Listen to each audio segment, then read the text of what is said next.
गोविंद भगवान की जय हो। अलमारी से फल निकाला, देखने लगी और रोने लगी। जोर जोर से रो रही, वो फल हाथों में लेकर। इतने में धुंधुली की सहेली पास वाले गांव में ही रहती थी, वो कहीं से आ गई। धुंधुली से बोली, क्या हुआ बहन, रोती क्यों है? तो धुंधुली रोते हुए बोली, मेरा पति मेरे लिए आफत लेकर आ गया और मेरे से कहा ये फल खाऊंगी मैं तो मेरे यहाँ बच्चा हो जाएगा।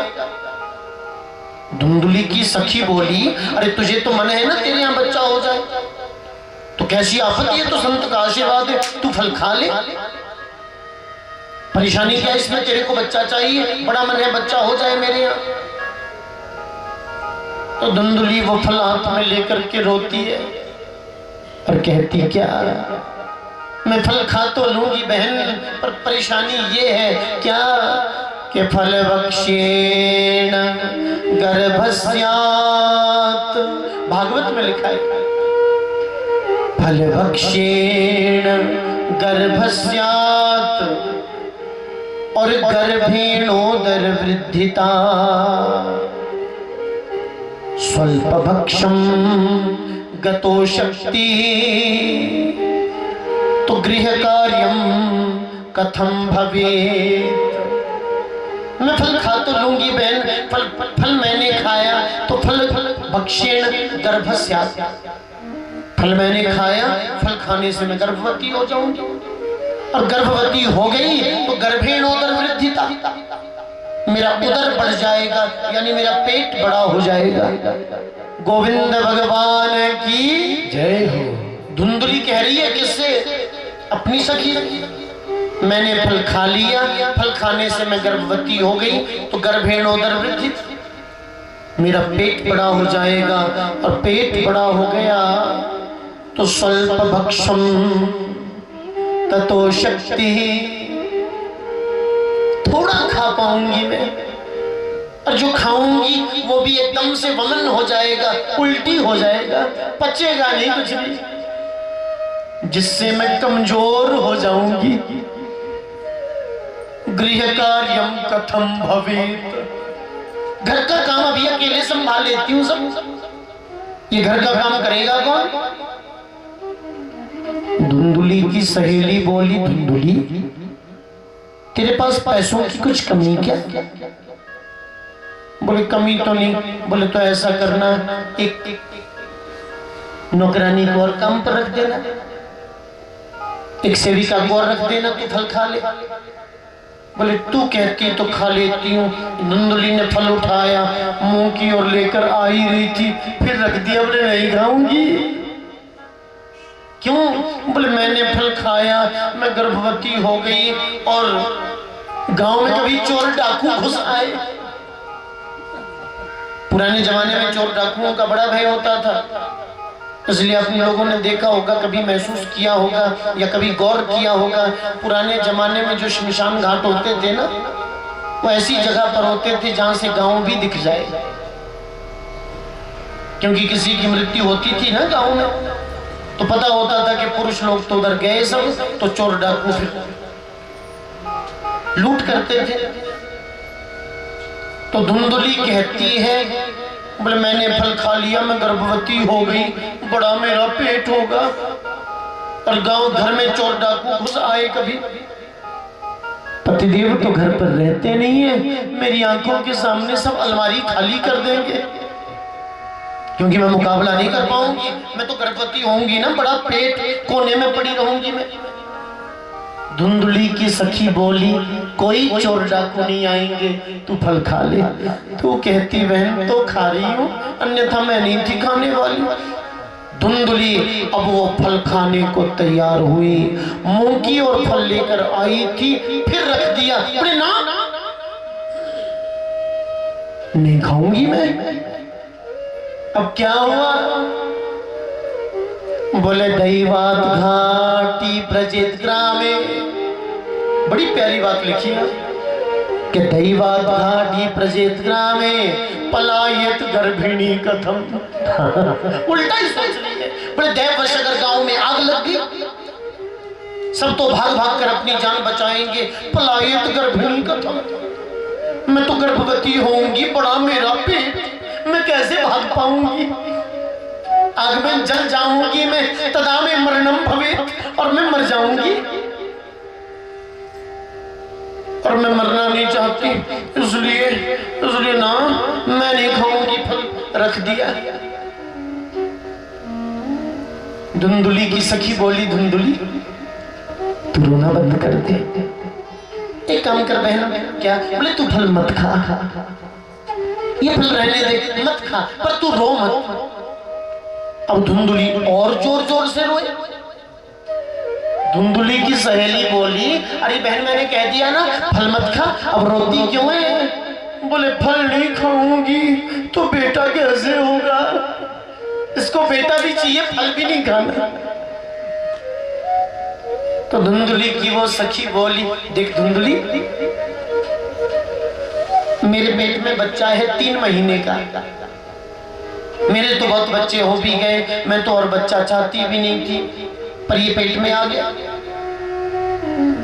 मेरा बच्चा तेरा, पर तू रोना बंद कर दे। क्या मतलब? बोले ये बच्चा जन्मते ही तेरी गोद में छोड़ दूंगी, तू अपने पति के सामने गर्भवती होने का नाटक करती रहना बस।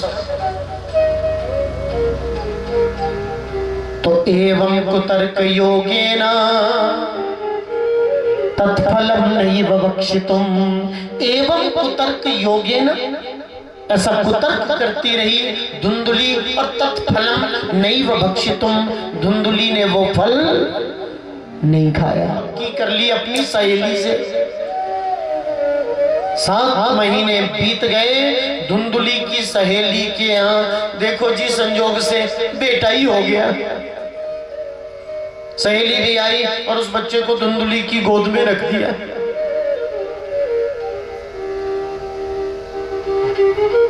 धुंधुली ने आत्मदेव के लिए संदेशा भिजवाया, पतिदेव जल्दी घर आओ, हमारे यहाँ बेटा हुआ। आत्मदेव नाचते नाचते घर आ रहे, खुशी मनाते हुए आ रहे, बेटा हो गया मेरे यहाँ। धुंधुली से बोले, देवी ये तेरे हठ की वजह से हुआ है। धुंधुली बोली, बेटा तो हो गया, पर इसको पिलाने के लिए मेरे पास दूध नहीं है। होगा भी कहां से, इसका बेटा ही नहीं है, इसका जब बच्चा ही नहीं। बोले दूध नहीं तो क्या करना है? बोले मैंने सुना पतिदेव आज के दिन मेरी सहेली के यहाँ भी बेटा हुआ था, पर उसका बेटा जन्मते ही मर गया था, तो क्यों ना मैं अपनी सहेली को बुलाऊं, वो अपना दूध पिलाएगी। इसको कैसा नाटक रचा रही है? बोले जो करना है तो वो कर। तो धुंधुली अपनी सहेली को बुलाती है, और धुंधुली की सहेली आकर अपने ही बच्चे को अपना ही दूध पिला रही है। गोविंद भगवान की जय हो। समय व्यतीत होता गया, 3 महीने फिर बीते थे। तो लो जी, उस गाय के यहाँ भी बेटा हो गया, जिसको धुंधुली ने वो फल खिलाया था। गाय ने बछड़े को जन्म नहीं दिया, गाय ने मनुष्य बालक को जन्म दिया। उसके कान हैं गाय की तरह, बाकी तो पूरा मनुष्य बालक है। गोविंद भगवान की जय हो। आत्मदेव की खुशी का ठिकाना नहीं, कहां एक बच्चा नहीं होता था और कहां अब गाय के यहां भी बेटा हो गया। आत्मदेव ने दोनों बच्चों का नामकरण संस्कार करने की सोची। गोद में एक तरफ बिठाया धुंधुली के बच्चे को, दूसरी तरफ बिठाया गाय के बच्चे को। आत्मदेव पहले धुंधुली के बच्चे का नाम रखने लगे। मेरा नाम है आत्मदेव, ये मेरा और धुंधुली का बेटा, इसका नाम तो मैं रखूंगा रामदेव। आत्मा राम, आत्म स्वरूप कोई अच्छा नाम रखूंगा। आत्मदेव नाम सोच रहे थे, इतने में धुंधुली कहीं से आ गया। कमर पे यूं हाथ लगा दिए, बोले क्यों पतिदेव? बच्चे को 9 महीने पेट में उठाऊं मैं और नाम आप रखोगे? गोविंद भगवान की जय हो। 9 महीने पेट में उठाऊं मैं और नाम आप रखोगे? अरे 9 महीने पेट में भी उठा सकती हूँ तो नाम भी रख सकती हूँ। कृष्ण कन्हैया लाल की जय हो। नंद के लाला की जय हो। 9 महीने पेट में उठा सकती हूँ तो नाम भी तो रख सकती हूँ। आत्मदेव बोले नाराज काहे को होती हो, तुम ही नाम रख लो।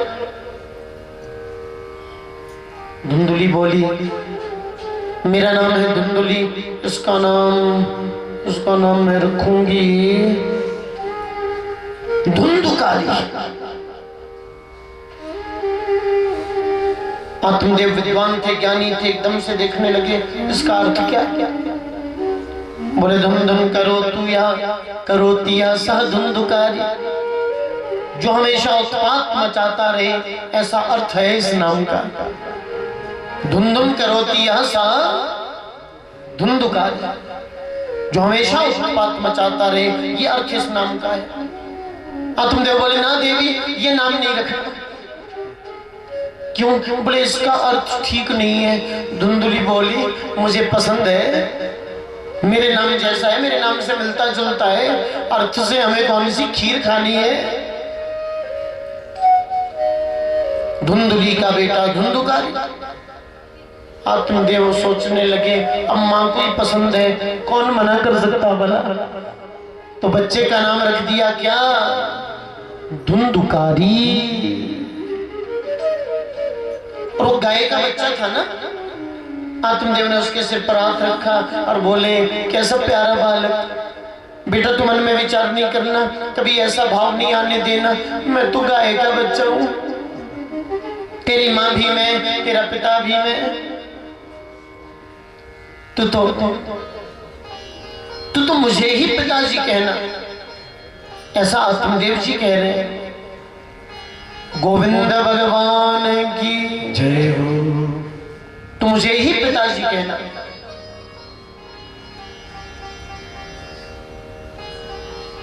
अब इसका नाम रखूंगा मैं, दिखने में तो बड़ा सुंदर है। सर्वांग सुंदरम दिव्यम निर्मलम कनक प्रभम। भागवत में लिखा है सर्वांग सुंदरम दिव्यम, बड़ा सुंदर देखने में है, बड़ा दिव्य है। और कैसा है? निर्मलम कनक प्रभम, सोने जैसी आभा इस बच्चे की है।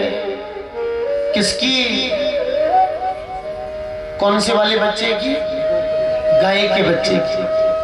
बस कान है गाय की तरह, बाकी तो मनुष्य बालक लगता पूरा। आत्मदेव ने सिर पर हाथ रख दिया, बोले तेरा नाम रखता हूं मैं गोकर्ण। क्या नाम रख दिया? गोकर्ण। बच्चे के नाम का बच्चे के जीवन पर कभी असर जरूर होता है। ऐसा जरूरी नहीं है कि नाम का असर हो ही जाए। कई बार ऐसा भी होता, नाम नैन सुख और आंख का अंधा, लेकिन फिर भी जो 16 संस्कार है ना, उन 16 संस्कारों में ये नामकरण संस्कार बड़ा महत्वपूर्ण है। क्यों? इसलिए क्योंकि किसी भी मनुष्य का नाम उसके जीवन में तो उसके साथ रहता ही है, लेकिन मरने के बाद भी नाम रह जाता है। इसलिए नामकरण संस्कार सोच समझकर करना चाहिए। हमारे शास्त्र कहते हैं बच्चे का नाम हमें सोच विचार कर ही रखना चाहिए। और ये नामकरण के विषय में पिछले वर्ष 2021 की बात है। थोड़ा सा अध्ययन करने का मुझे अवसर मिला, क्योंकि लॉकडाउन था तो कथाएं तो हो नहीं रही थी, नहीं तो हमारा तो पूरा महीना पूरा साल कथाओं में निकल जाता। तो अवसर मिला थोड़ा अध्ययन करने का, और यहाँ से ये हिमाचल कला संस्कृति भाषा अकादमी है ना, तो हिमाचल कला संस्कृति भाषा अकादमी और संस्कृत भारती के सौजन्य से एक कार्यक्रम चल रहा था, 16 संस्कार चर्चा। तो उसमें मुझे नामकरण संस्कार पर 1 घंटे उनके चैनल से कहने का अवसर प्राप्त हुआ था। तो हमने थोड़ा सा अध्ययन किया था उपनिषदों से, कुछ पुराणों से, कुछ वेद से भी नाम के विषय में, नाम की महिमा के विषय में। तो इस निष्कर्ष पर हम पहुंचे थे कि बच्चे का नाम तो हमें सोच समझकर रखना ही चाहिए। नाम तो सोच समझकर रखना ही चाहिए, पर वैसे गुणों का समावेश उस बच्चे में हो, इसके लिए माता पिता को, घर के बड़े बुजुर्गों को प्रयास भी करना चाहिए। केवल नाम ही बहुत अच्छा रख देने से कई बार असर नहीं भी होता। नाम रख दिया ना बहुत अच्छा और आप निश्चिंत होकर बैठ गए, हमने नाम रख दिया बहुत बड़ा, अब तो ऐसा ही बन जाएगा ये, तो ये जरूरी भी नहीं है। नाम तो अच्छा हो ही, लेकिन वैसे गुण उसमें हो, उसके लिए प्रयास भी जरूरी है। नहीं तो कई बार ऐसा भी हो जाता नाम का असर नहीं भी होता। एक छोटी सी बात आपको सुनाता हूं। एक गांव में एक बच्चे का नाम उसके माँ बाप ने रख दिया ठन ठन पाल। क्या नाम रखा? ठन ठन पाल। अब बेचारा जब तक बड़ा नहीं हुआ कोई परेशानी नहीं। परेशानी तो तब हुई जब इसका ब्याह हो गया। पत्नी आई बेचारी, गांव में कहीं भी जाए गांव के बच्चे बोले वो देखो वो कौन है? बोले ठन ठन पाल की चाची आ रही है। गांव के बुजुर्ग बोले ठन ठन पाल की बहू आ रही है, ठन ठन पाल की भाभी आ रही है। ये तो परेशान हो गई। कहीं शादी ब्याह में जाए, किसी कार्यक्रम में जाए जी, तो इसको ठन ठन पाल की भाभी, ठन ठन पाल की बहू, ठन ठन पाल की चाची, यही सुनना पड़ा। एक दिन परेशान हो गई, बोले क्या नाम रखा है? ठन ठन पाल। नहीं रहूंगी मैं ठन ठन पाल के साथ। एक दिन सुबह सुबह घर छोड़कर भाग गई। परेशान हो गई बेचारी, घर छोड़कर चली गई। नहीं रहना मुझे ठन ठन पाल के साथ। सुबह चली थी, दोपहर हो गई। इसने देखा रास्ते में एक झाड़ू दे रही थी। इसने उससे पूछा बहन झाड़ू क्यों दे रही? पर 1 रुपया दिन में मिल जाता, उससे अपना पेट पालती हूं मैं। अच्छा नाम क्या तेरा? पर मेरा नाम है लक्ष्मी देवी। क्या नाम है? लक्ष्मी देवी। 1 रुपया दिन में मिल जाता, उससे परिवार पालती। थोड़ी दूर गई, एक कोई कूड़ा इकट्ठा कर रहा था। बोले भाई ये कूड़ा इकट्ठा क्यों कर रहा है? बोले अपना परिवार पालता हूं मैं ये काम करके। अच्छा तेरा नाम क्या है? बोले धनपाल। क्या नाम है? धनपाल। सोच में पड़ी। थोड़ी दूर फिर गई, एक मुर्दा लेकर जा रहे थे कुछ लोग और बोल रहे थे राम नाम सत्य है, राम नाम सत्य है। इसने पूछा ये बेचारा कौन मर गया? बोले अमर सिंह। कौन मर गया? बोले अमर। अब इसने मन में विचार किया लक्ष्मी तो झाड़ू देती, लक्ष्मी तो झाड़ू देती, कूड़ा उठाता धनपाल तो झाड़ू देती और कूड़ा उठाता धनपाल। अमर सिंह से मर गए, अरे अमर सिंह से मर गए, अपने तो ठीक ही है ठन ठन पाल। अपने ठन ठन पाल ही ठीक है। क्योंकि लक्ष्मी झाड़ू दे रही थी, धनपाल कूड़ा उठा रहा था, और अमर सिंह को जैसे मर गए अपने ठीक है ठन ठन पाल लौट कर आ गई बेचारी घर। तो मेरा कहने का केवल इतना अभिप्राय है, बच्चे का नाम सोच समझ कर रखना चाहिए, पर वैसे गुण उसमें हो इसके लिए प्रयास भी जरूरी है। ऐसा नहीं हमने नाम बढ़िया रख दिया जी, अच्छे मुहूर्त में नाम रखा है, बढ़िया पंडित जी से दिखा करके बढ़िया राशि से मिलाकर नाम रखा है, अब तो ऐसा ही हो जाएगा ये ना।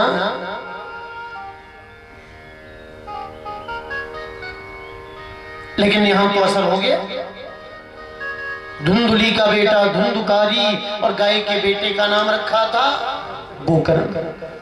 लिखा है भागवत में 16-17 वर्ष के दोनों बच्चे हो गए तो गोकर्णो पंडितो ज्ञानी धुंधुकारी महाखल। बड़ा होकर के गोकर्ण विद्वान हुआ, ज्ञानी हुआ, और धुंधुकारी महाखल, धुंधुकारी महादुष्ट है। गांव के लोगों को गाली सुना देता, किसी पर थूक देता, किसी पर पत्थर फेंक देता, किसी पर मिट्टी फेंक देता, किसी को गाली सुना देता। गांव के लोग परेशान हो गए। एक दिन की बात है, एक बच्चे को इसने कुएं में ही ढकेल दिया। गांव वालों ने आपातकालीन बैठक बुलाई, एक इमरजेंसी मीटिंग,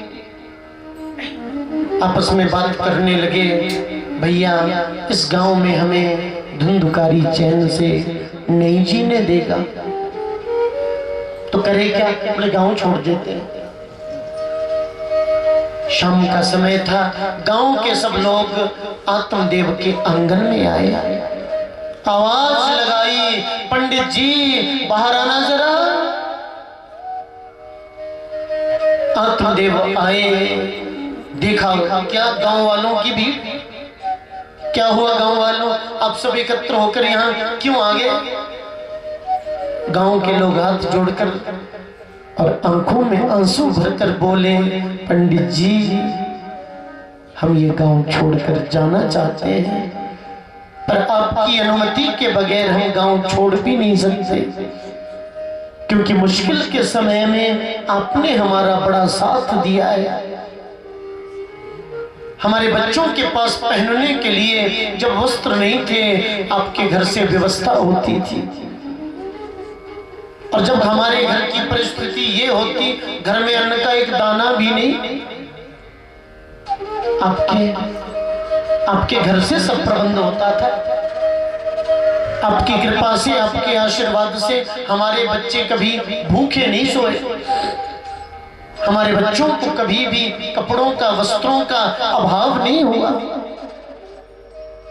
लेकिन आज आपका बेटा हमें परेशान कर रहा है। हमने कितनी बार धुंधुली माता से शिकायत की, ये तो आज आप घर पर मिल गए, इसलिए हम अनुमति लेने आए हैं। हम तो ये गांव छोड़ देना चाहते हैं, पर आपकी अनुमति के बगैर हम गांव छोड़ भी नहीं सकते।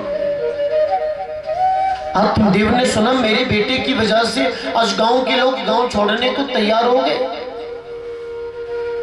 आत्मदेव की आंखों में आंसू आ गए।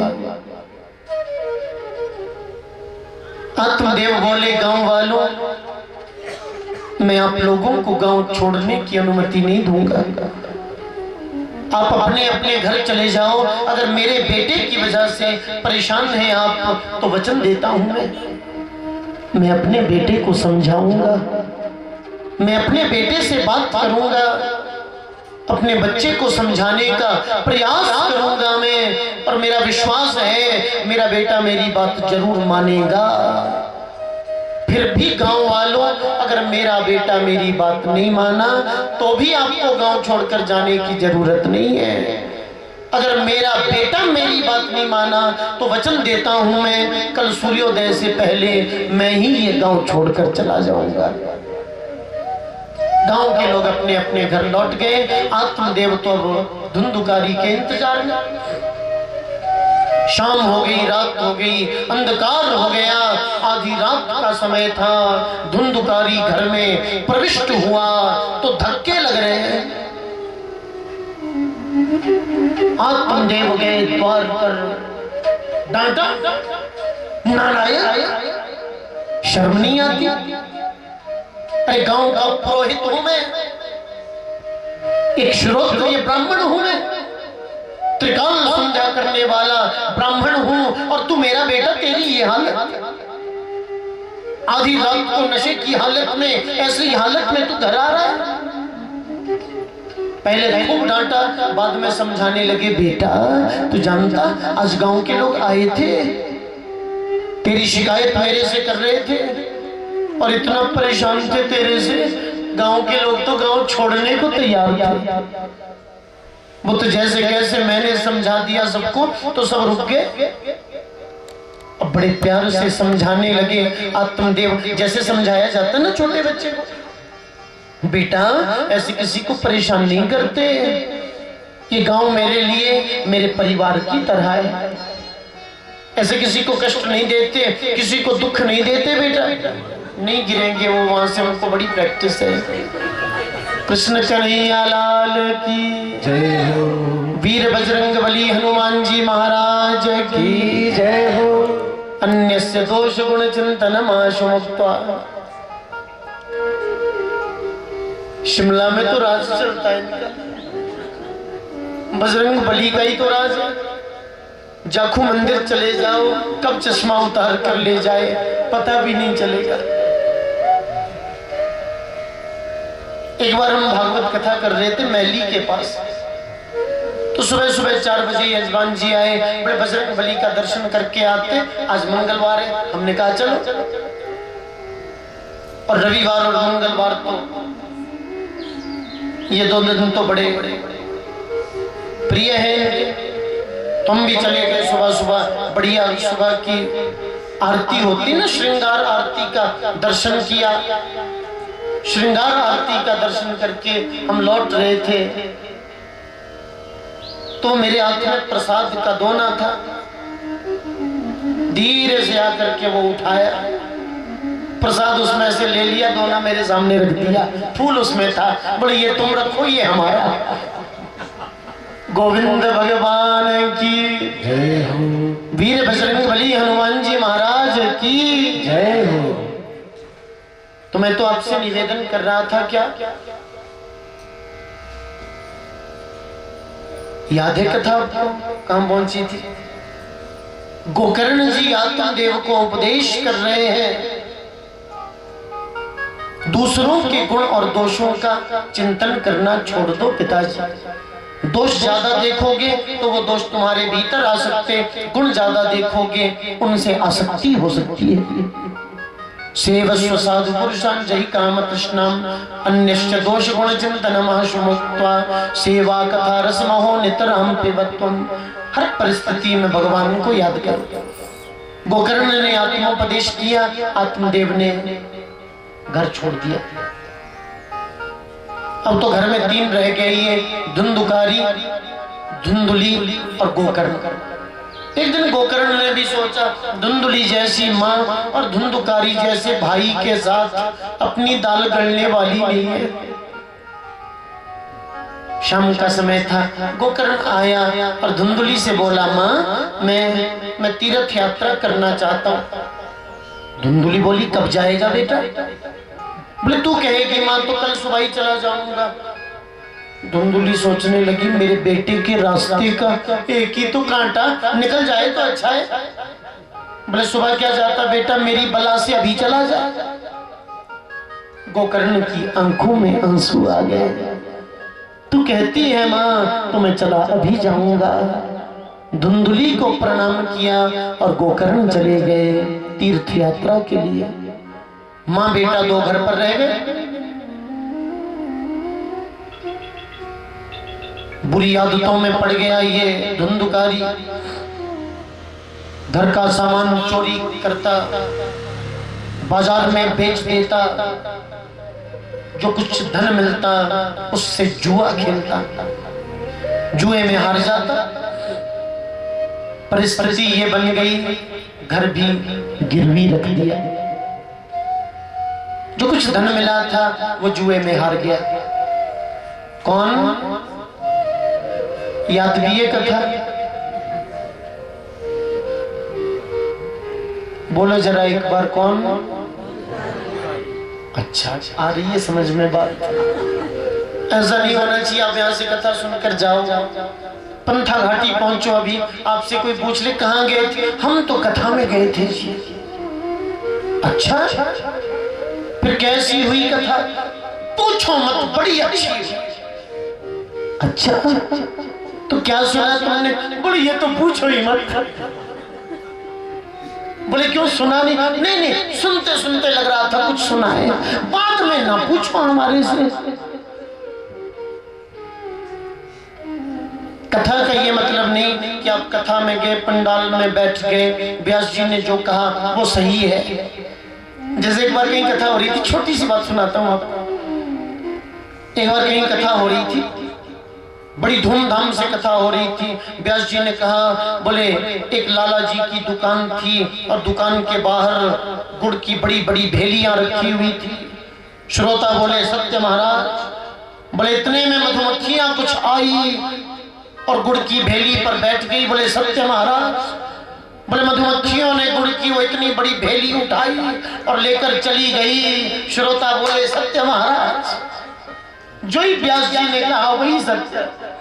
इतना भी नहीं समझा कि मधुमक्खियों ने गुड़ की भेली उठाई कैसे। कथा का मतलब ये नहीं कि जो व्यास जी ने कहा वो सत्य है सब। नहीं, हमारे मन में प्रश्न उठना चाहिए, ये बात ऐसी क्यों है? अरे हमने तो ये बात पहले ऐसे सुनी और ये बात व्यास जी ने कही, इस बात के पीछे कोई तथ्य तो है ही नहीं। ये बात तो हमें तथ्यहीन लगी। और कोई तथ्य नहीं है तो यदि कोई है तथ्य, कोई लॉजिक है यदि, तो हम पूछेंगे बाद में। थोड़ा श्रवण करें, फिर मनन करें। हम धुंधुकारी बुरी आदतों में पड़ गया, घर का सामान बेच दिया, जुए में सब हार गया, घर भी बेच दिया, धन मिला था जुए में हार गया। धुंधुली समझाती, धुंधुली की बात मानता नहीं। क्रांति तो तब आ गई जब पंचपण्य बधु प्रता 5 गणिकाओं को घर में लेकर आ गया ये धुंधुकारी। 5 गणिकाओं को ब्याह कर ले आया। धुंधुली डांटती, नालायक, तुझे शर्म नहीं आती? तेरे पिता का कितना आदर करते थे गांव के लोग और तू?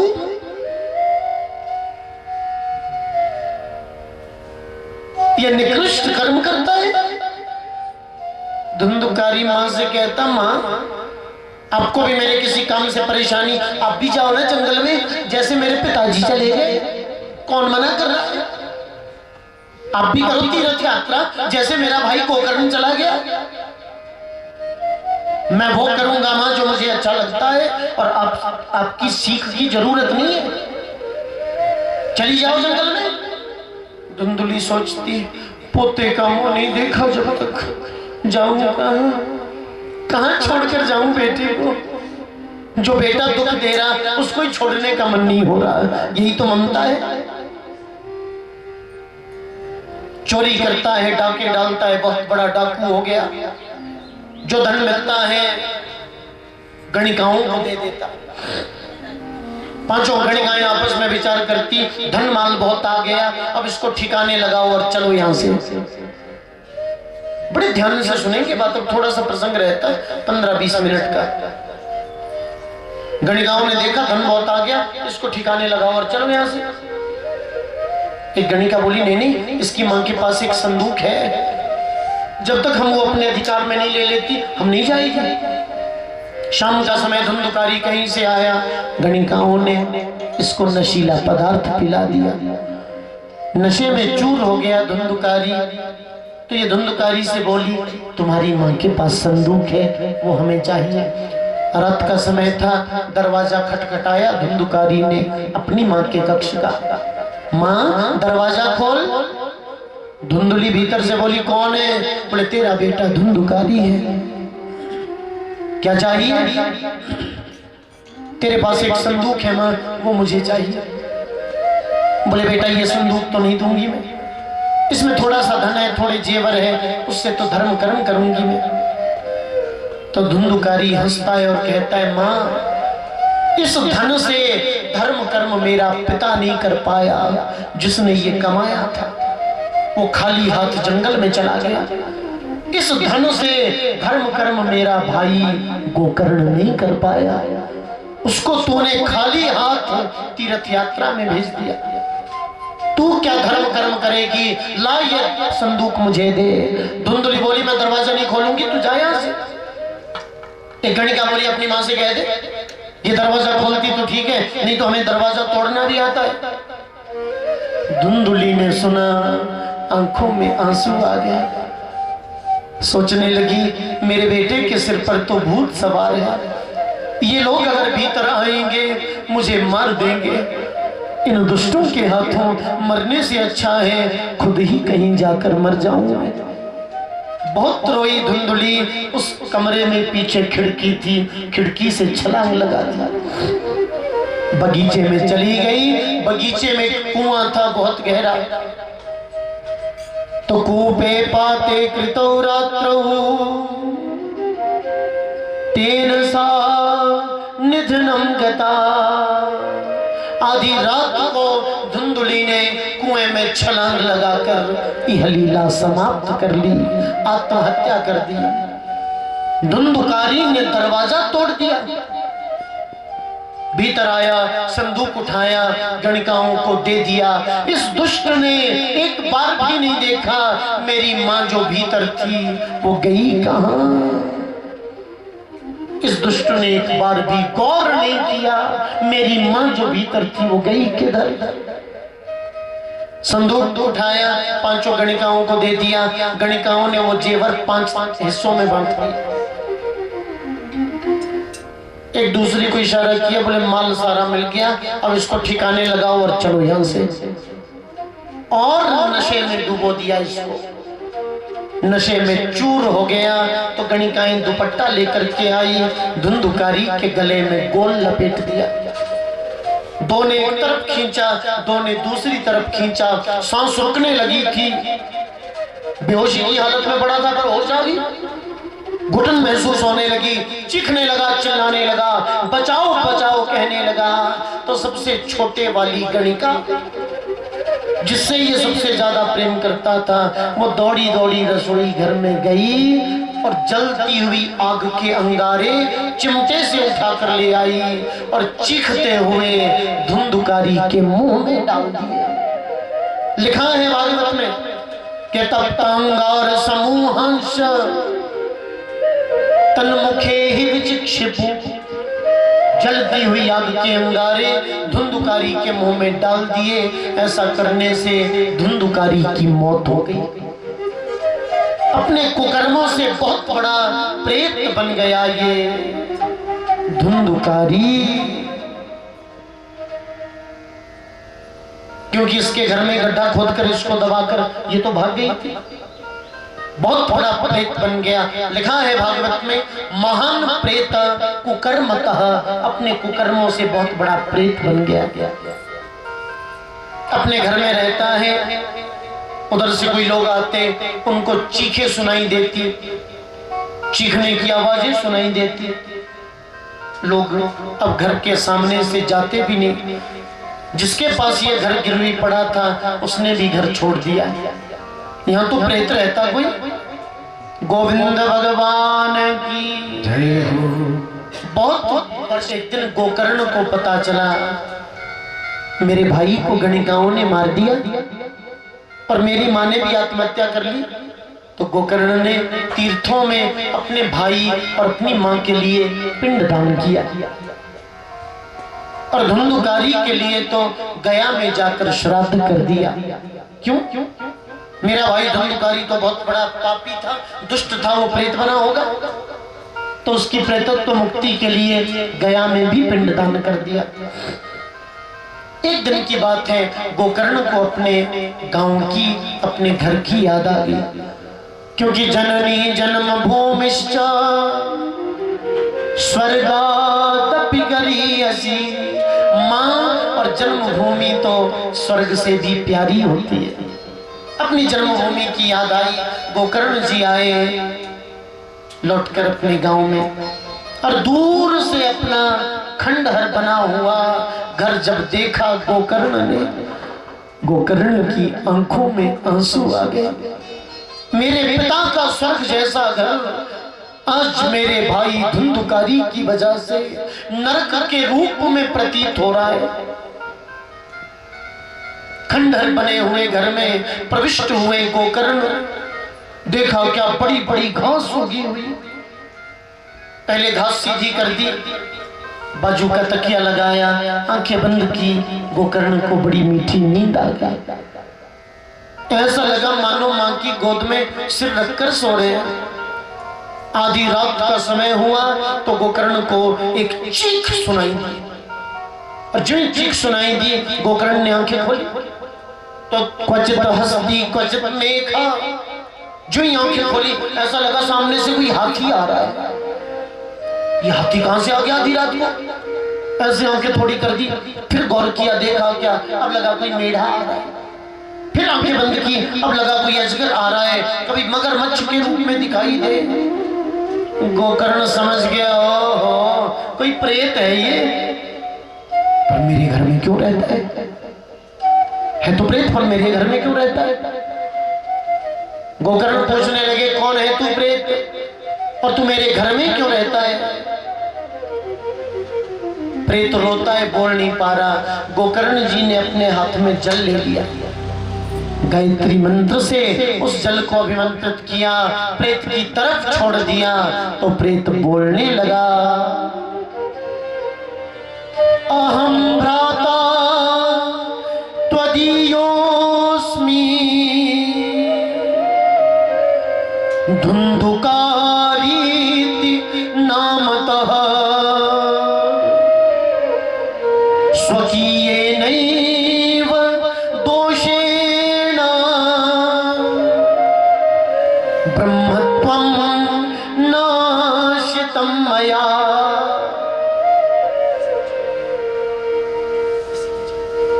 अहम भ्राता त्वदीयोऽस्मि धुंधुकारीति नामतः। वो प्रेत बोला, मैं कोई और प्रेत नहीं हूं, मैं तुम्हारा भाई हूं। धुंधुकारीति नामतः, मेरा नाम है धुंधुकारी। और स्वकीयेनैव दोषेण ब्रह्मत्वं नाशितं मया। अपने द्वारा किए हुए कुकर्मों से मैंने ब्रह्मत्व नष्ट कर दिया और मैं प्रेत योनि को प्राप्त हुआ हूं। भाई मेरी मुक्ति का उपाय करना। गोकर्ण बोले, तू मेरा भाई धुंधुकारी ना, हो ही नहीं सकता। क्यों? बोले, मैंने अपने भाई धुंधुकारी के लिए तो गया में जाकर श्राद्ध प्रदान किया। तो ये प्रेत कहने लगा, भाई जी कितनी बार गया श्राद्ध किया आपने? बोले, कितनी बार क्या मतलब? गया श्राद्ध तो एक बार होता है और बड़े से बड़ा प्रेत तर जाता है। तो प्रेत बोला कि गया श्राद्ध शतेनापि मुक्तिर्मेना भविष्यति। अरे भैया, एक बार क्या आप 100 बार भी गया श्राद्ध करोगे तो भी मेरी मुक्ति नहीं हो सकती। क्यों? क्योंकि मैं बहुत बड़ा प्रेत हूं। मेरी मुक्ति का उपाय करो। गोकर्ण बोले, तुम जाओ, सुबह तक कुछ उपाय ढूंढूंगा। प्रेत चला गया। गोकर्ण सोए नहीं, गायत्री मंत्र जपते रहे। सुबह का समय हुआ, सूर्योदय हुआ। गोकर्ण जी ने सूर्य नमस्कार किया और सूर्यार्घ्य किया। करना चाहिए, क्योंकि सूर्य ओजस्विता और तेजस्विता के प्रतीक है। ओज और तेज हमें सूर्य नारायण भगवान से प्राप्त होता है। आजकल तो आप लोग लगाते हैं क्या क्या, पहले फाउंडेशन सबको करना चाहिए, क्योंकि सूर्य ओजस्विता और तेजस्विता के प्रतीक है। ओज और तेज हमें सूर्य नारायण भगवान से प्राप्त होता है। आजकल तो आप लोग लगाते हैं क्या क्या लिपियास जी, इससे बढ़िया चमक आएगी चेहरे पर। अरे भैया, वास्तविक चमक क्रीम लगाने से नहीं आएगी। वास्तविक चमक तो जप साधन जोग कर, भोग से वियोग कर। बड़ा प्यारा संत कहते हैं, योगश्चित्त वृत्ति निरोधा। जो चमक चेहरे पर मंत्र जपने से आती है, जो चमक चेहरे पर मेडिटेशन से आती है, ध्यान से आती है, योग और प्राणायाम से आती है, वो दुनिया के किसी भी क्रीम या पाउडर से नहीं आ सकती। ये बात आप याद रखना।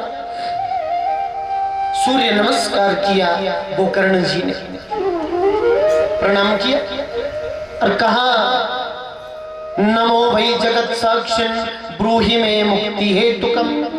हे जगत के साक्षी सूर्य नारायण भगवान, मैं आपको प्रणाम करता हूं। मेरे भाई की मुक्ति का उपाय बताओ ना। मेरे भाई की मुक्ति गया श्राद्ध से भी नहीं हुई, कैसे होगी मुक्ति अब बताओ ना। बोले श्रीमद् भागवतान मुक्ति। बड़ा प्यारा उपाय बता दिया कि श्रीमद् भागवतान मुक्ति सप्ताहे वाचनम कुरु। भागवत कथा से मुक्ति होगी, सप्ताह कथा सुना दो अपने भाई को। गोकर्ण जी ने पूरे गांव में सूचना दी, पंडाल का निर्माण हुआ, व्यास गद्दी बनी, गोकर्ण जी ऊंचे आसन पर बैठे, भागवत कथा सुनाना शुरू कर दिया। सब आए कथा सुनने के लिए। वो धुंधुकारी जो प्रेत है ना, वो भी आया था, पर बैठने को जगह ठीक मिली नहीं, तो व्यासपीठ से दक्षिण दिशा में 7 गांठ वाला बांस का डंडा एक पड़ा हुआ था। उसी बांस के डंडे में पहली ग्रंथि में धुंधुकारी प्रेत प्रविष्ट हो गया। और आश्चर्य की बात यह हो गई, एक दिन की कथा हुई, बांस के डंडे की एक गांठ फूट गई। दूसरे दिन की कथा हुई, बांस के डंडे की दूसरी गांठ फूट गई। 3 दिन की कथा हुई, तीसरी गांठ फूट गई। 7 दिन की कथा हुई, 7 गांठें टूट गई। धुंधुकारी दिव्य रूप धारण करके प्रकट हो गया। भगवान के पार्षद विमान लेकर आए, धुंधुकारी को विमान में बिठाकर लेकर जा रहे थे, तो गोकर्ण ने रोक दिया। क्यों रोका? गोकर्ण ने पूछा, क्यों ले जा रहे हो तुम मेरे भाई को? बोले, इसने भागवत कथा सुनी है जी, इसलिए लेकर जा रहे हैं। तो गोकर्ण बोले, अरे भगवत पार्षदों, अत्रैव बहवा सन्ति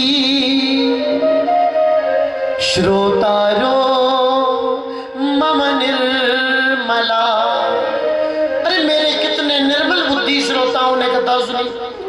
तो आनितानी विमानानी, सबके लिए विमान लेकर आओ, तो मैं धुंधुकारी को ले जाने दूंगा। कथा तो सब श्रोताओं ने सुनी, भेदभाव क्यों करते हो? बोले, कथा सुनी तो सबने, पर जिस नियम और श्रद्धा से धुंधुकारी ने सुनी, ऐसे किसी ने नहीं सुनी। ऐसे सब सुनते, सबको विमान जरूर आते। इतना कहकर भगवान के पार्षद धुंधुकारी को लेकर चले गए। गोकर्ण जी ने उसी दिन से कथा फिर शुरू कर दी। 7 दिनों की कथा हुई, श्रोताओं ने बड़े भाव से, श्रद्धा से, गौर से कथा सुनी।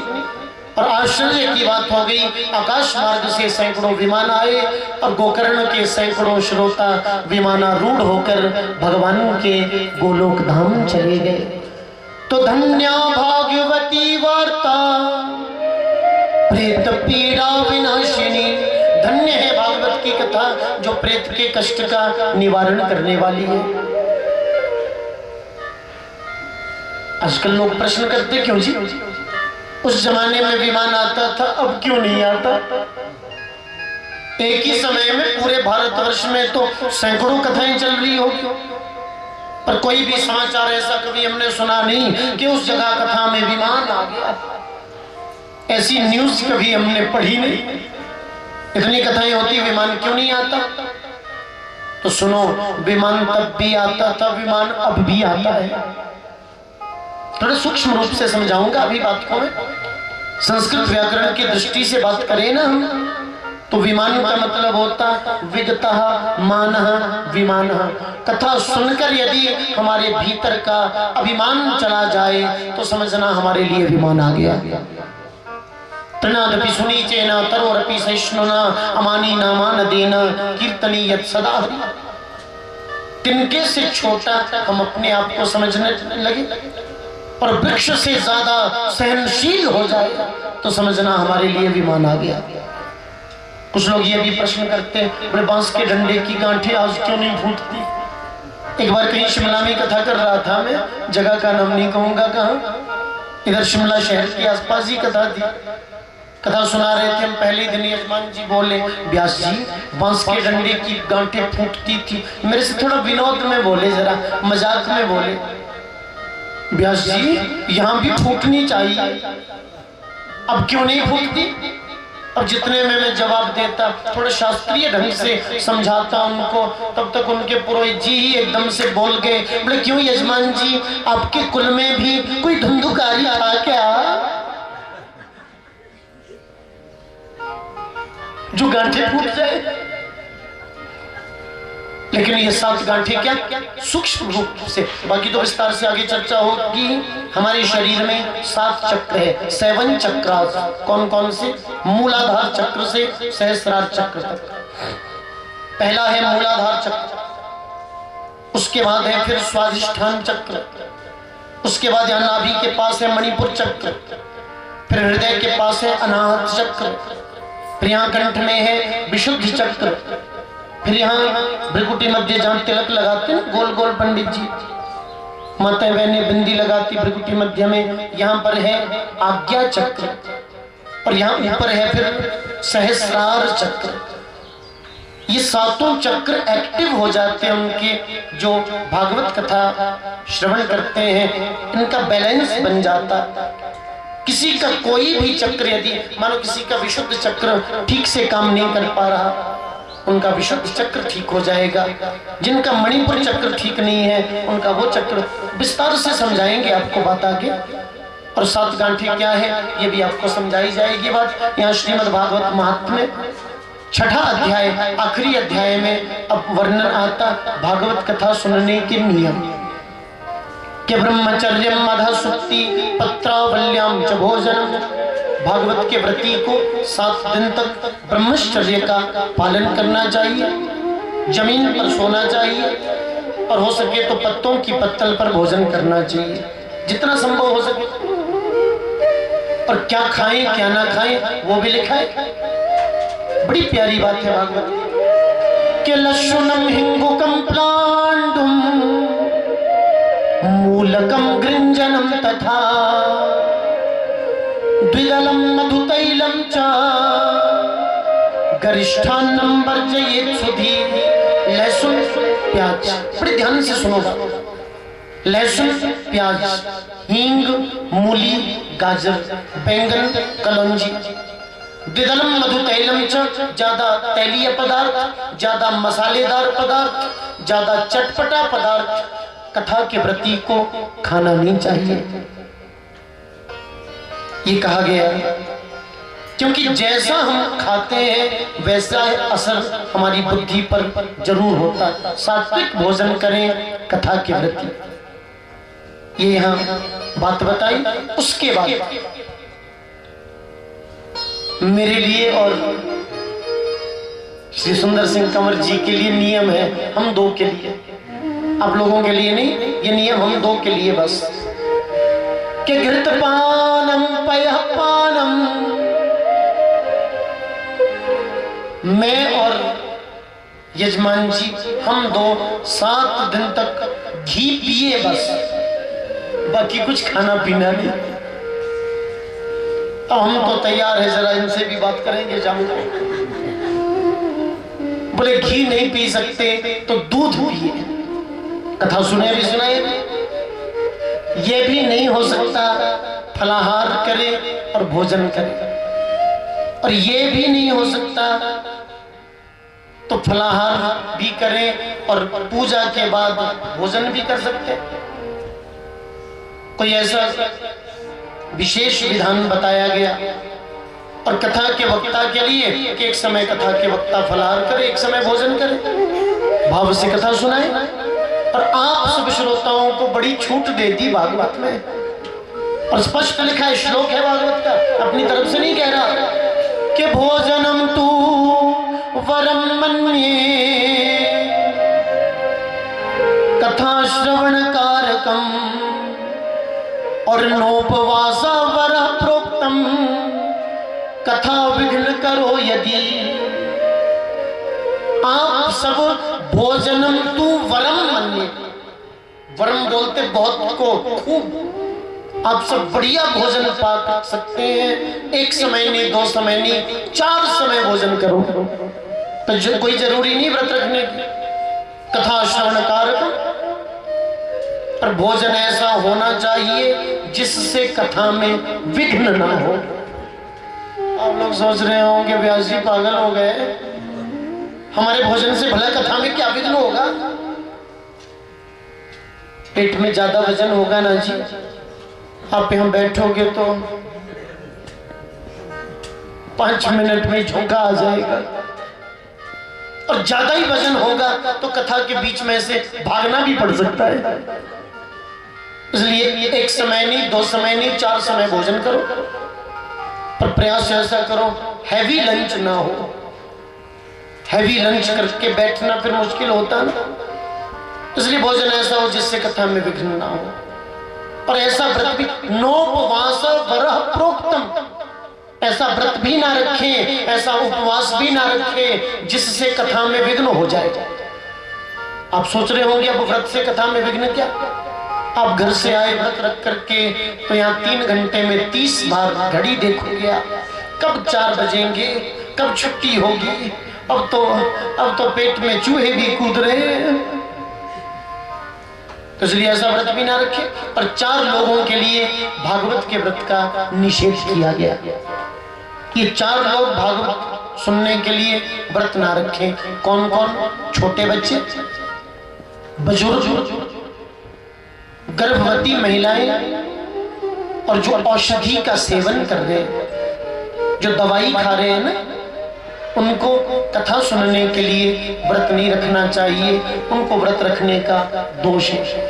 कथा सुनने के लिए क्या, बच्चों को, बुजुर्गों को, गर्भवती महिलाओं को और बीमार को कोई भी व्रत नहीं, वो पुण्य नहीं, वो फिर पाप करते हैं मानो। तो वो भी यहाँ नियम भागवत में बता दिया। इसके बाद श्रोताओं के बारे में कहा, कलयुग में श्रोता होंगे 3 प्रकार के। एक होंगे श्रोता, सच्चे श्रोता कौन? कथा में आए, बैठे, कथा सुनी, फिर बाद में विचार किया, हमने ये सुना, इसमें कितनी बातें ठीक थी, कितनी बातें व्यास जी ने ऐसी गपशपी सुना दिया, ये बात ऐसी सुनाई तो क्यों ये बात ऐसी, कोई बात बहुत बुरी लग गई, कोई बात ठीक नहीं लगी, कोई बात बिल्कुल भी समझ में नहीं आई, तो बाद में पूछ भी लिया। वो है श्रोता, सच्चे श्रोता। दूसरे होते सरोता। श्रोता कौन? कथा में आए, कथा भी सुन रहे, थोड़ा पंडाल भी देख रहे, टेंट ठीक से लगा क्या, ये लाइट सही लगी हुई है क्या, अच्छा फिर बैठने की व्यवस्था भी देखेंगे, चादर अच्छे से बिछी है, व्यास जी कौन आए, पंडित जी कौन कौन आए, फिर यजमान जी पर भी नजर है, और यजमान जी ने कहीं पीछे यूं देख लिया तो इशारा भी करेंगे अपनी हाजिरी लगा देना, अब नहीं आ सकते, आज संडे था इसलिए आ गए, कल से मुश्किल, थोड़ा इशारा भी कर देंगे हैं। फिर जाएंगे, जाते जाते कह भी देंगे बाकी तो ठीक ही था, पर बाकी तो ठीक ठाक था, पर ऊपर लगाने वाले वो होते हैं सरोता, कांट छांट करने वाले। तो पहले श्रोता, दूसरे सरोता, तीसरे मुझे तो लगते बड़े प्यारे साहब, तीसरे वाले मेरे को बहुत अच्छे लगते। कथा में आए, बाजू का तकिया लगा, आंखें बंद, 5 बजे आंख खुलेगी, वो है सोता। सच में किसी के साथ ऐसा हुआ होगा, बुरा नहीं मानना, हम किसी को खरी खोटी सुनाने के लिए नहीं बैठे यहाँ, ये तो आपको समझाने के लिए कहना पड़ता है ना। तो श्रोता, सरोता और सोता, तीनों का पूरा महत्व है और तीनों को बराबर फल मिलता कथा सुनने का। थोड़ा सा जरा, अब हमारे यजमान जी भी पहाड़ों के रहने वाले, हम भी ठियोग के रहने वाले। हमारे ठियोग में कहावत है, हमारे यहाँ बोलते बखलेना है, ऐसा ही बोलते ना आपके भी उधर, एक बखलेना है हमारे ठियोग की भाषा में। बोले अपने साथू अपनी छा अरे कह बारो मारे दिनों पोका। तो इस बात पर से एक छोटी सी बात आपको मैं अपनी भाषा में सुना देता हूँ। कलयुग में श्रोता होंगे तीन प्रकार के। कौन कौन? हुंगू, सुंगू और चुंगू। उंगू कौन? ऊँघने वाले। दूसरे होंगे सुंगू। सुंगू कौन? सूंघने वाले, कान छट करने वाले। मसाला MDH का पढ़ाया कोई ऐसी लोकल लेकर आए, सुंगू। तीसरे चुंगू, जो कुछ बात ग्रहण भी करेंगे। अब श्रोता के बारे में बात होगी और वक्ता के बारे में भी होनी चाहिए। बोले कथा का वक्ता कैसा हो? भागवत के महात्म्य के 6ठे अध्याय में लिखा है, वैष्णवो विप्रो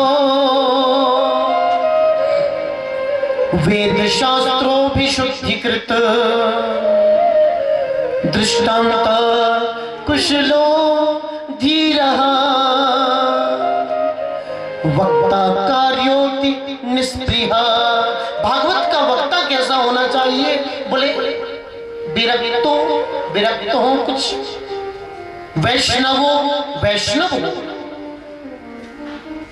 बुरी चीजों को खाने पीने वाला ना हो, विप्रो ब्राह्मण हो, वेद शास्त्रों विशुद्धिकृत, वेद और शास्त्र का, वेदांत का अध्ययन जिसने किया ऐसा भागवत का वक्ता हो।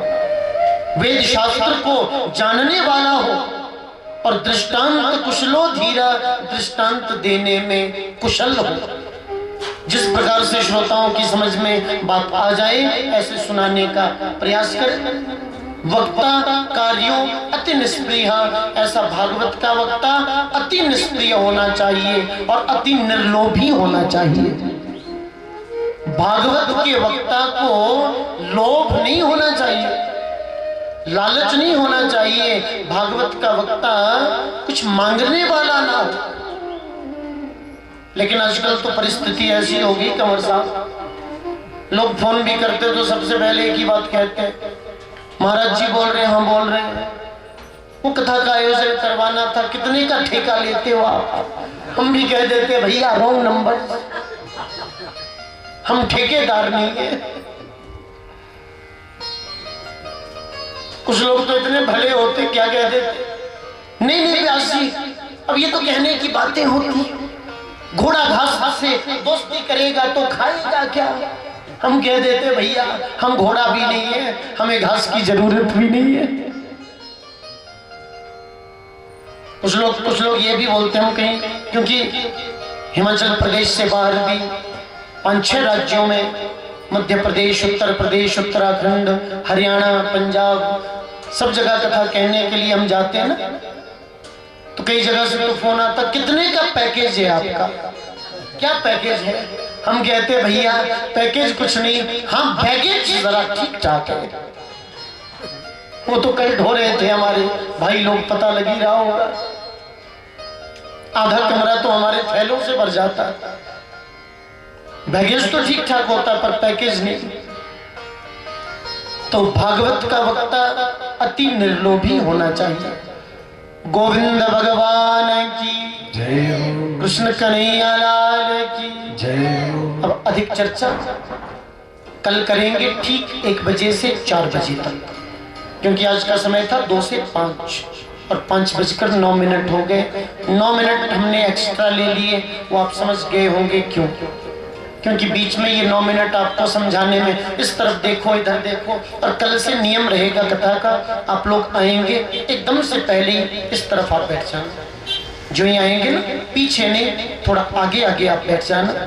जो लोग आएंगे और मुँह इधर मेरी तरफ, यहाँ भी एक आसन बिछा देंगे, सब लोग जो और आएंगे वो पीछे बैठते रहेंगे, बीच में से कोई आगे पीछे चलेगा नहीं। और हरीश जी भी कल ज्यादा उठेंगे नहीं। गोविंद भगवान की जय हो। सब बच्चे लोग व्यवस्था कर रहे हैं और देख रहा हूं मैं कितने भाव से सब। उधर चश्मे वाले हमारे छोटे भाई बैठे और उधर हरीश जी है। ये दोनों तो कल शाम से इतनी शान से बड़े शौक से लगे हुए सब, तो कल आप लोग भी बड़े भाव से उपस्थिति देंगे। और मोबाइल फोन आपका स्विच ऑफ नहीं हो सकता तो इसको साइलेंट मोड पर डाल देना, मौन अवस्था में रखना, वाइब्रेशन पर भी रख सकते। बहुत जरूरी आपको कॉल आए, मैं ये नहीं कहता आप सुनना नहीं, आप इधर बैठकर भी थोड़ा सिर नीचे को करके, पर ऐसा नहीं करना हेलो श्रोता देखेंगे आपको। बहुत जरूरी है ना। ऐसे तो 3 घंटे अपने लिए भी निकाल सकते हैं, लेकिन नहीं भी निकाल पाते हैं, आप बहुत व्यस्तता है तो थोड़ा चुप करके धीरे से आप बात कर देना कि हम व्यस्त हैं भैया, बाद में बात करेंगे। कोई मैसेज हो वो छोड़ देना, लेकिन इसके अलावा कोई मोबाइल फोन कथा के बीच में चलाएंगे नहीं। और बीच में जितना हो सके प्रयास ये करेंगे, ज्यादा उठेंगे भी नहीं। तो 3 घंटे तक सबका कैमरा हमारी तरफ ही रहना चाहिए। बड़े शान से, बड़े भाव से आप कथा श्रवण करेंगे। श्री सुंदर सिंह कंवर जी का, माता पद्मावती जी का, इनके सुपुत्र, पुत्रवधू, इनकी पुत्रियां, सभी परिवार के सदस्य, सब बच्चे। तो सुंदर सिंह कंवर जी का ये पावन भाव था। मुझे फोन आया, आचार्य ज्यादा होती इसमें समय निकालना थोड़ा सा मुश्किल होता, जो बहुत पहले से कह दिया किसी ने, लेकिन संजोग ऐसा बना हम यहाँ कंवर परिवार में उपस्थित है। ये हमारा से 1 बजे तक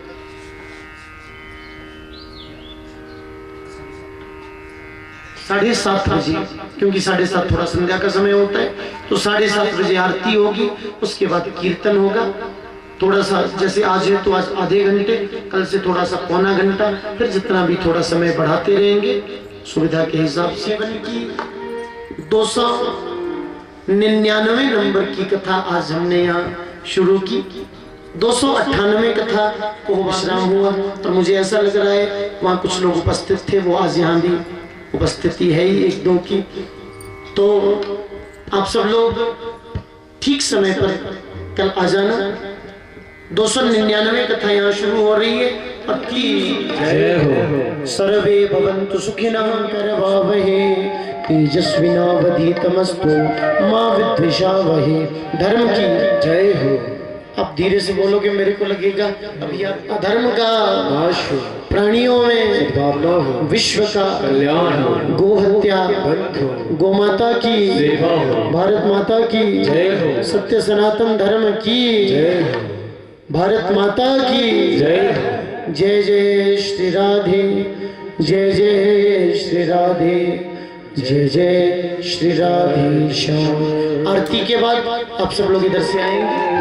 भक्त जनों के संकट, दास जनों के संकट, क्षण में दूर करे। ओम जय जगदीश हरे।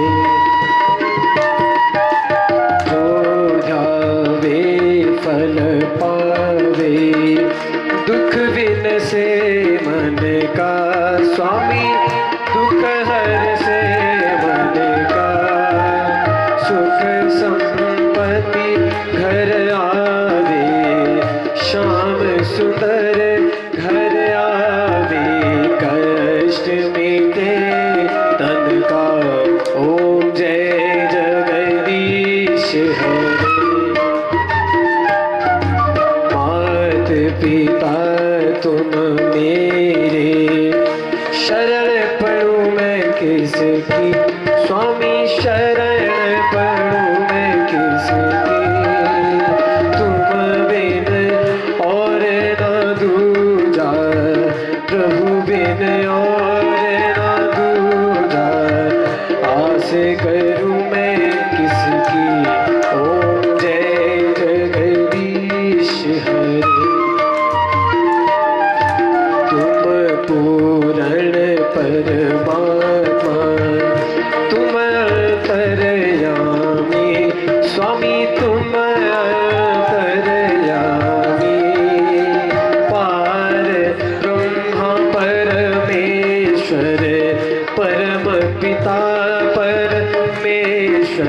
तुम सबके स्वामी। ओम जय जगदीश हरे।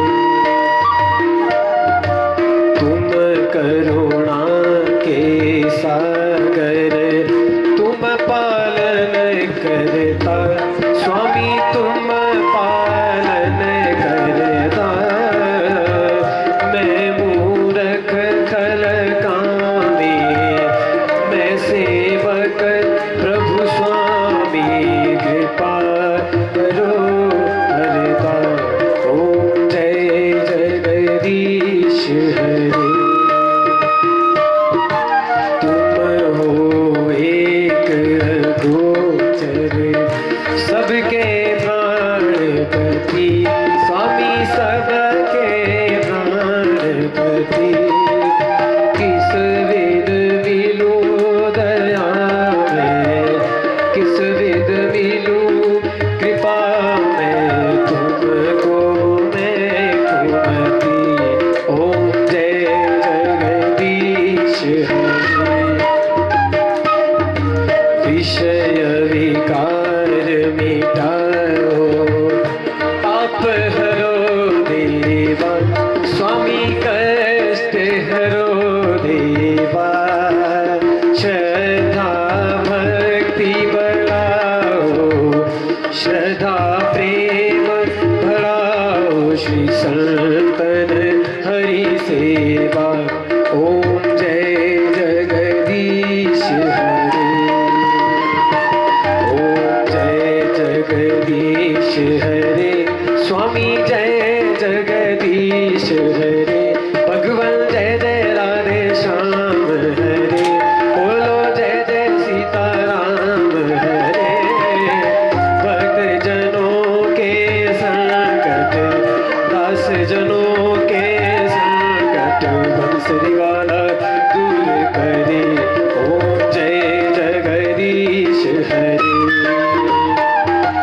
कर्पूर गौरम करुणावतारम, संसार सारम भुजगेन्द्रहारम, सदा वसन्तं हृदयारविन्दे, भवं भवानी सहितं नमामि। त्वमेव माता च पिता त्वमेव, त्वमेव बन्धु च सखा त्वमेव, त्वमेव वेदान्तविदं त्वमेव, त्वमेव सर्वं मम देवदेव। श्री अच्युतं केशवं रामनारायणं, कृष्णदामोदरं वासुदेवं हरे। श्रीधरं माधवं गोपिकावल्लभं, जानकीनायकं श्रीरामचन्द्रं भजे। राधिका नायकं श्री कृष्णचन्द्रं भजे। पार्वती नायकं श्री बालचन्द्रं भजे। ओम शंखमध्ये स्थितं तोयं भ्रामितं केशोपरि, अङ्गलग्नं नृष्याणां ब्रह्मत्यावपोहतु। मातगङ्गे हर नर्मदे हर जटाशंकरे हर, नमः पार्वती पदे हर हर महादेव। ओम यज्ञेन यज्ञमयजन्त देवास्थानि धर्माणि प्रथमान् सन्ना, तेहनकं महिमानः सजन्त यत्र पूर्वे साध्याः सन्ति देवा। नाना सुगन्धि पुष्पाणि यथा कालो भवानि च, पुष्पाञ्जलि मया दत्ता गृहाणा। जय जय श्री राधे, जय जय श्री राधे श्याम। बनाकर ब्याज जी से आशीर्वाद दें। उसके बाद निचली तरफ भोजन है वहाँ पे, तो वहाँ से भोजन रूपी प्रसाद ग्रहण करें। श्री राधे हरिओम।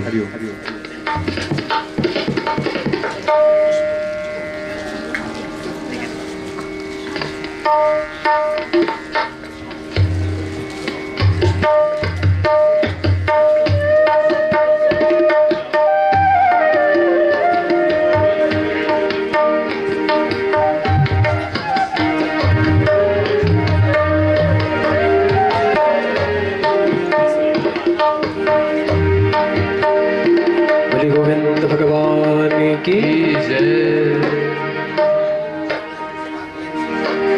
घनश्याम मुकुंद मुरारी, घनश्याम मुकुंद मुरारी, राधे गोविंद कृष्ण मुरारी, राधे गोविंद कृष्ण मुरारी, राधे गोविंद कृष्ण मुरारी, घनश्याम मुकुंद मुरारी, घनश्याम मुकुंद मुरारी, राधे गोविंद कृष्ण मुरारी, राधे गोविंद कृष्ण मुरारी, राधे गोविंद कृष्ण मुरारी, राधे गोविंद कृष्ण मुरारी।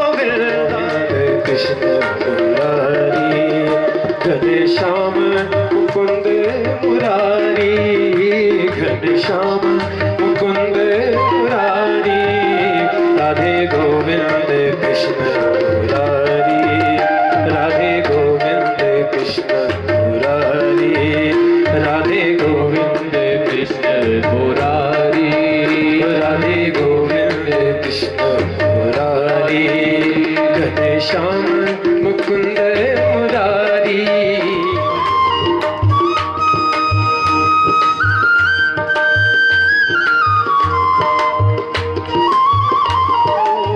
श्याम गोविंदा गोपी मनोहर श्याम गोविंदा, नवनीत छाया आनंद चंदा, नवनीत छाया आनंद चंदा, नवनीत छाया आनंद चंदा, नवनीत छाया आनंद चंदा, श्याम मुकुंद मुरारी, घनश्याम मुकुंद बिहारी, घनश्याम मुकुंद मुरारी, घनश्याम मुकुंद बिहारी, राधे गोविंद कृष्ण मुरारी, राधे गोविंद कृष्ण मुरारी, राधे गोविंद कृष्ण मुरारी, राधे गोविंद कृष्ण मुरारी।